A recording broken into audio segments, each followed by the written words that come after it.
Welcome back to Steele and Vance. You have to be living under a rock to not be caught up in the chaos that is the political news cycle in the United States. And Linda, you and I always say we watch the news for you.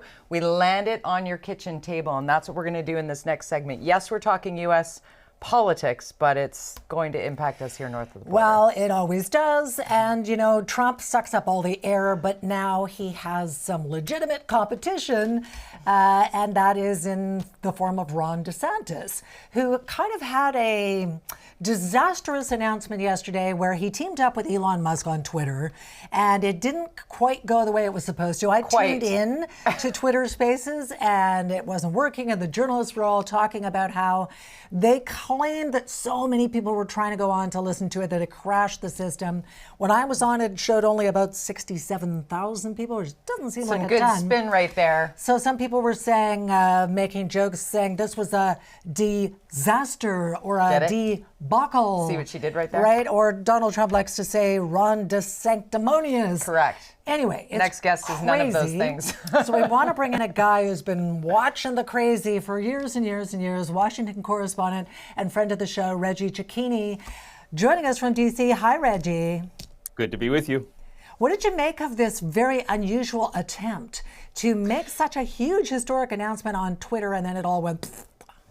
Well, I mean, look, the kind of debacle at the beginning of it with the talking over each other, the inability to get spaces to work, Elon Musk kind of cutting out and talking over Ron DeSantis at times. I mean, it was bizarre. And I talked to a Republican strategist in the hours leading up to that, questioning why would Ron DeSantis use Twitter as a way to make such a monumental jump into what could be the next chapter of his political career. And he said, well, look, Twitter is home to journalists because you use it as a wire service. And I said, well, look, that's kind of true. But also there is a certain kind of cast of characters who now kind of live on Twitter who may have right. a view that's further away from center that he may be trying to court that won't watch kind of conventional television or read the conventional news. So it was a way to speak to a certain audience. He did so for well more than an hour. I listened to the vast majority of it, and he made his pitch to these people before he went on to Fox News and did it to conventional audiences.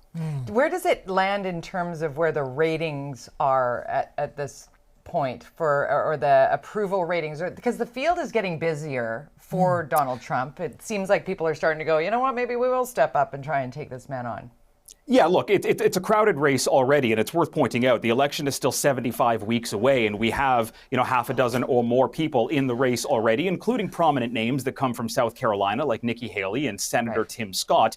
But Ron DeSantis being in this race right now, he is now seen as the number two, even though his polling numbers are significantly behind that of former President Donald Trump, somewhere in the range of the 20 to 30%, where Donald Trump's approval numbers, at least with the base, are in that 50 to 60% here. So it is a ways to catch up, and it's sucking oxygen away from those other people who are kind of hovering in the 3, 4, 5, 6, 7% range, but more people are expected to get in.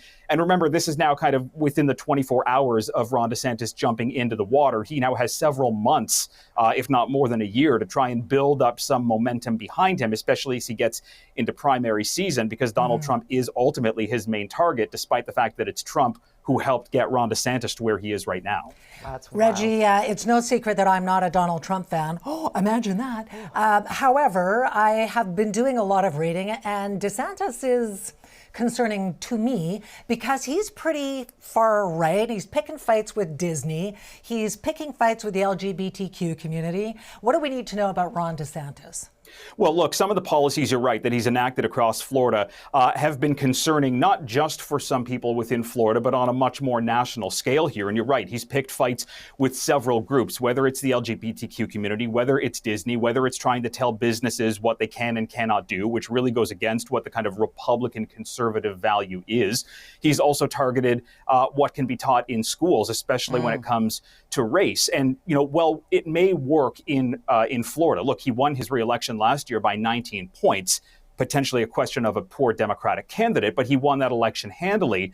The question is, are those kinds of issues going to resonate with a much more national audience, and especially when we're talking about the matter of abortion. He's trying to push through a ban on abortion after 6 weeks. That falls far out of line where the vast majority of Americans on both sides of the aisle sit, especially in the year after Roe v. Wade was overturned. So this is going to be a moment for him to kind of test the waters here, see what the national appetite is going to be, because what works in Florida may not work in Nevada, may not work in New Hampshire. All right, we could talk about just that.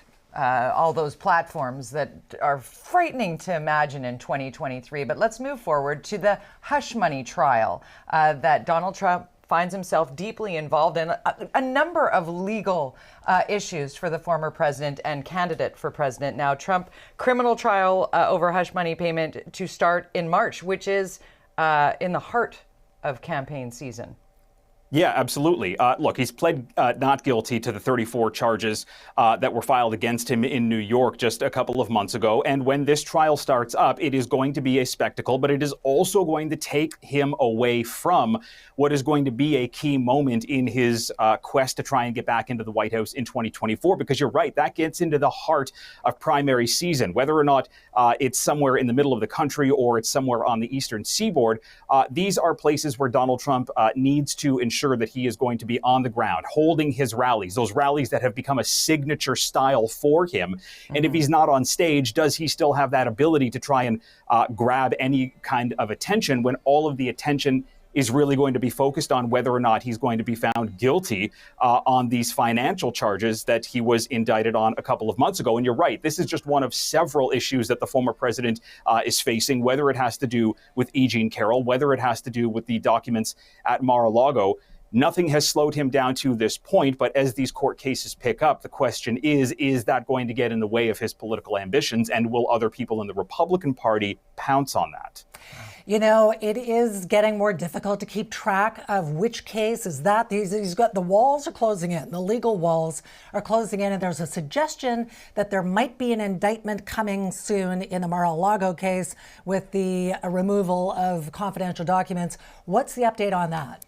Yeah, and the reason that there is a kind of concern here, at least amongst the Trump camp, that an indictment may be coming soon is because up until about May 5th, the grand jury here in Washington, just actually a couple of blocks away from me right now, we're meeting at a fairly regular clip.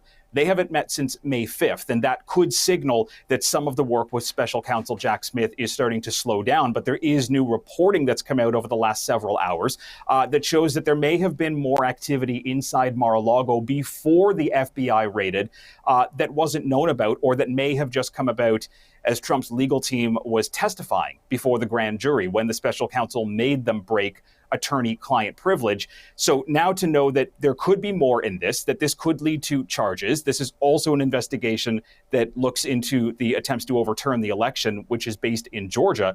You're right. The walls are starting to close in on the former president. More indictments could come. And again, it is that question.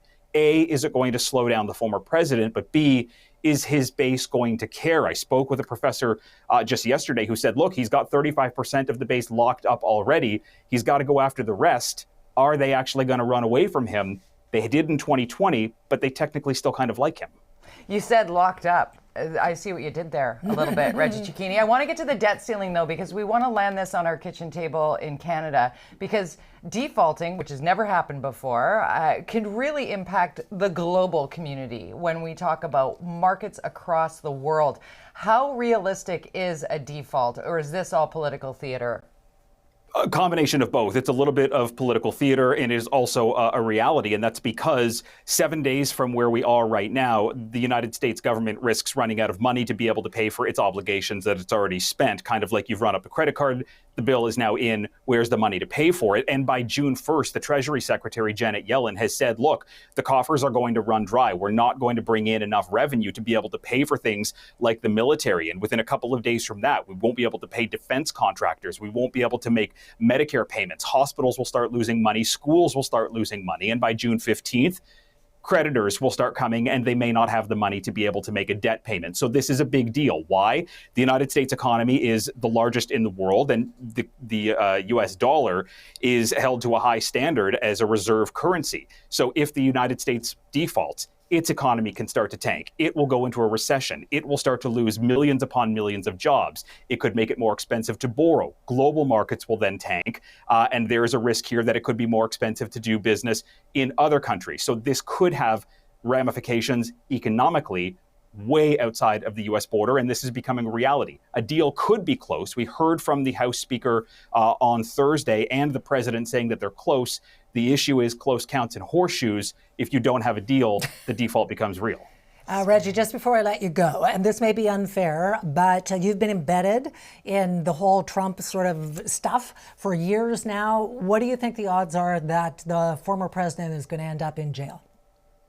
I mean, look, special counsel Jack Smith has his work cut out for him. He has to be able to bring any kind of indictments forward towards the attorney general, and the attorney general and Jack Smith will work together to see if they can bring charges forward. I mean, look, there's never been a moment in American history where a president has found themselves in the legal situation that former President Donald Trump has. And remember, court cases take a long time. There's a real chance here that some of these court cases haven't wrapped up by the time that potentially he wins and is back in office. If that happens, then what happens? Because you can't go after a sitting president. That's what the Department of Justice has said. So is it a possibility? It's a possibility. Do I think it's going to happen? Way out of my league to be able to say that. But anything in this country is possible. Does anybody want to see it, though? What happens to America's kind of, what the global view of America if its president is in jail? A series of unprecedented events is what you have been covering for the better part of a decade. Reggie Cecchini, always a pleasure to have you join us on Steel and Vance. Thank you for doing this. Thanks, Reggie. Thank you. And by the way, I would like to see him in jail. Consequences, Jody Vance. Consequences. You commit the crime, is just tearing down democracy. He could run for president from jail. There's no rule against that. I just can't even bear it. All right, we'll be talking more about this. Coming up next on Steel and Vance, King Charles is set to make an appearance on Canadian currency Speaking of money. on the 20. Why not a notable Canadian instead? Podcaster and historian Craig Baird has some ideas, and he joins us next.